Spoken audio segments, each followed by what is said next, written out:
একবর্ণী আলো ড্যাশ গঠন করে না। উত্তর হবে বর্ণালী। 2 নম্বর, অবতল দর্পণের বক্রতা ব্যাসার্ধ 20 সেমি হলে ফোকাস দৈর্ঘ্য কত হবে? আমরা জানি ফোকাস দৈর্ঘ্য সমান সমান r/2, সেক্ষেত্রে r এর মান হচ্ছে 20/2 অর্থাৎ 10 সেমি হবে। দন্ত চিকিৎসকগণ ড্যাশ দর্পণ ব্যবহার করে। উত্তরটা হয় আমাদের অবতল দর্পণ।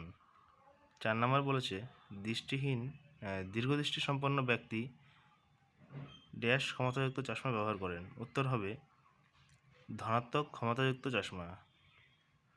5 নম্বর, দিনের বেলা আকাশ নীল দেখায় কারণ ড্যাশ দ্বারা সূর্যের আলোর বিক্ষেপণ ঘটে। উত্তর হবে গ্যাসীয় অণু দ্বারা।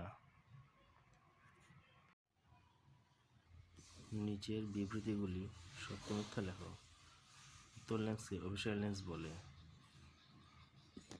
সত্য। সত্য, প্রিজমের মধ্য দিয়ে সাদা আলোর প্রতিসরণের ক্ষেত্রে লাল আলোর বিচ্যুতি সর্বনিম্ন, এটিও সত্য হবে। তারপর 3 নম্বরে, বস্তুর লেন্সের ফোকাসে থাকলে প্রতিবিম্ব সদ অবশিষ্ট ও বস্তুর আকারের চেয়ে ছোট হবে, এটি মিথ্যা। 4 নম্বর বলছে বেগুনি অপেক্ষা লাল বর্ণের আলো গতিবেগ বেশি, এটিও সত্য হবে। এক কথায় উত্তর দাও।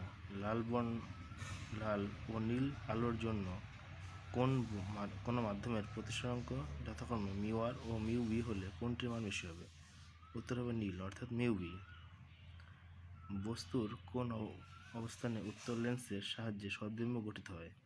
প্রশ্নটা একটু ভুল আছে, কারণ উত্তর লেন্স সাধারণত সদ্বিম্ব গঠন করে।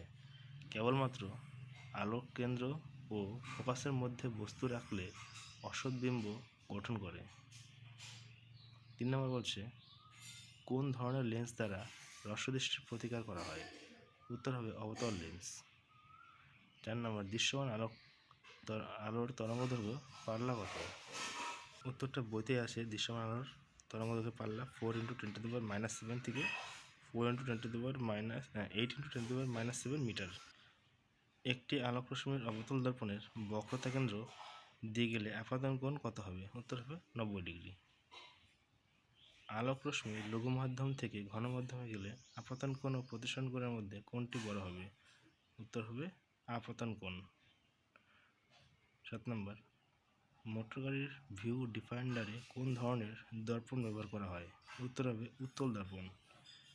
8 নম্বরে, একটি কাচের ফলকের উপর 45 ডিগ্রি কোণে সাদা আলোর প্রতিসরণ পর কাচের ফলকের ভিতর দিয়ে বিচ্ছুরণ কি হবে? উত্তর হবে বিচ্ছুরণ হবে না। এবার আমরা চলে আসবো ডান দিক বাম দিক। বিপদ সংকেত ব্যবহার করা হয় লাল আলো। অতিবেগুনি রশ্মি ত্বকে ক্যান্সার। স্বল্পদৃষ্টি ধনাত্মক কণা। দীর্ঘদৃষ্টি ঋণাত্মক ক্ষমতাযুক্ত চশমা।